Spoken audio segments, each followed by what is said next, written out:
pananaw at pagbabago. Bago pa ako pumailan lang sa dako paroon, aking nabatid ang kasalukuyang sitwasyon. Ganito pala ang kalakaran sa ngayon. Ang magsasabi ng totoo ang siyang lilitisin at ang may sala ang siyang palalayain. Nakakalungkot isipin ang inasahan nating walang magawa, kundi ang tayo'y sikilin, kabaligtaran na isa nating tulungan at sabay na umangat sa ating mga layunin. Paano na kaya ang susunod na henerasyon kung walang pagbabagong magaganap ngayon? Ultimong isusubo na lang ay aagawin pa ng ibon. Ibong ayaw tumuka ng ahas dahil siya ay natatakot at tiniis na lang kahit siya'y magugutom.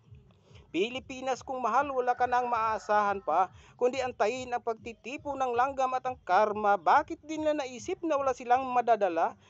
Sana sa mabuting gawain para sa kanilang ligasiya. Sa panghuli ako'y nalulungkot dahil bago pa man tayo lahat ng bagay ay inihanda na ng Diyos. Bagamat may mga taong ayaw talaga ng pantay-pantay at gustong lumamang lagi sa buhay. Pagpalain tayong inapi dahil ang Panginoon ang gumagawa sa atin. Dapat siyang sambahin at purihin sa lahat ng bagay na ginawa niya para sa atin. Amen.